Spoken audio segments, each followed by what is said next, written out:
चाहिए और रिकॉर्ड अपने को मिलना चाहिए, मिलता नहीं। Thank you, thank you, thank you Shri Ravinder Waikar. Speaker.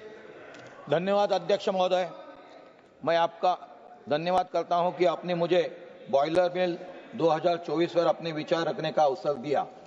ये बिल बॉयलर एक्ट 1923 को रिप्लेस करने के उद्देश्य से लाया गया है। बॉयलर उद्योग मैन्युफैक्चरिंग, पावर जनरेशन और रिफाइनरी जैसे क्षेत्रों में बेहद महत्वपूर्ण भूमिका निभाते हैं, लेकिन इनकी ठीक से देखभाल न होने पर बड़े हादसों का खतरा होता है। इसलिए ये बिल औद्योगिक सुरक्षा, कार्यकुशलता और ईज ऑफ डूइंग बिजनेस के दृष्टिकोण से महत्वपूर्ण है। भारत सरकार आजादी से पहले के कानूनों को वर्तमान आवश्यकता के हिसाब से पुनर्समीक्षा कर रही है।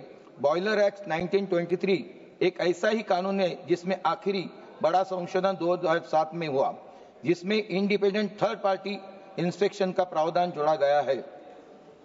अब इस कानून को पुनः मॉडर्नाइज करने और जन विश्वास अमेंडमेंट ऑफ प्रोविजन एक्ट 2023 के अनुसार कुछ अपराधियों को डिक्रिमिनलाइज करने की जरूरत महसूस हो गई है।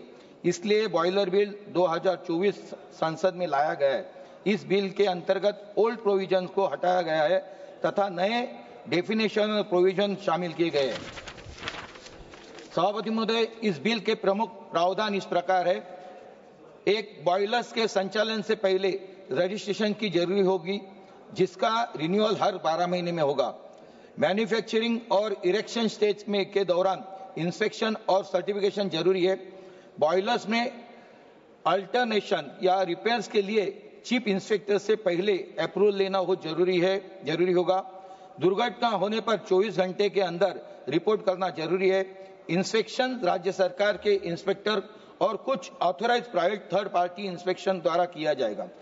केंद्र सरकार एक सेंट्रल बॉडी बॉयलर्स बोर्ड का गठन करेंगी, जो बॉयलर और बॉयलर कंपाउंड के डिजाइन, मैन्युफैक्चर, इरेक्शन और यूज को रेगुलर करेगी। डिक्रिमिनलाइजेशन के तहत कुल 7 में से केवल 4 गंभीर अपराधों में क्रिमिनल पेनल्टी रहेगी।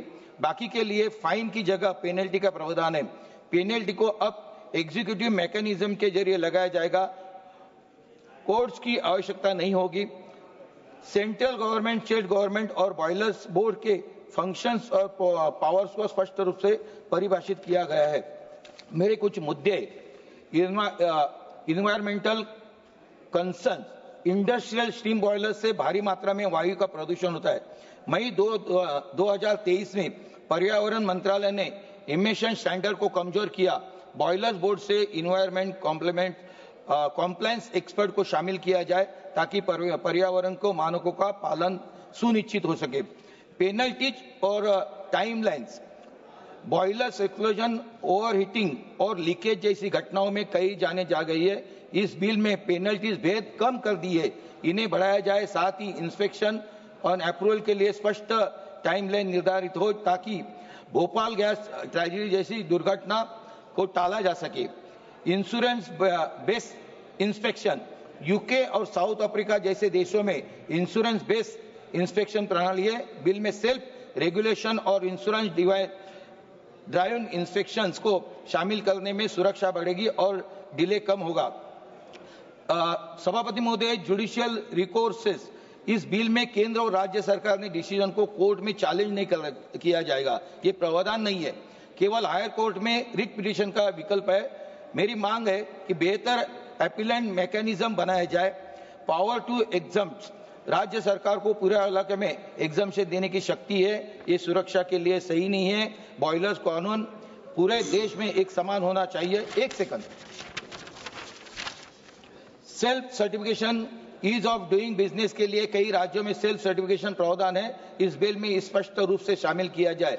पब्लिक कंसल्टेशन, केंद्र सरकार के रूल्स पर पब्लिक कंसल्टेशन का प्रावधान जरूर होना चाहिए, जिसमें ट्रांसपेरेंसी बढ़ेगी।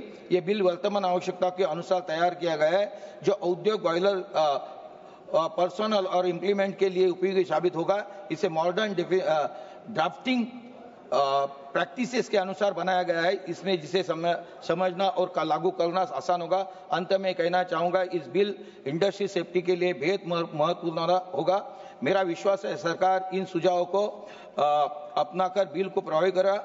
सभापति में एक हादसा हो गया था। मेरा इस बिल से एक खाली रिक्वेस्ट है कि मेरे यहाँ शेरे पंजाब में इसी प्रकार से एक हादसा हो गया था। MGL गैस तोड़ने के लिए रोड के लोग आए थे, रात को काम चालू हुआ था और रात के काम चालू होने के टाइम MGL की लाइन टूट गई, उससे 3 आदमी गंभीर जख्मी हो गए, उसके अंदर एक की मौत हो गई। इसलिए इसके ऊपर सुपरविजन काम करते वक्त सुपरविजन की बहुत सारी जरूरी है, इसका प्रावधान इसके अंदर जरूरी रखना चाहिए। धन्यवाद सभापति महोदय। श्री सर सिंह गुबाया। थैंक यू सभापति।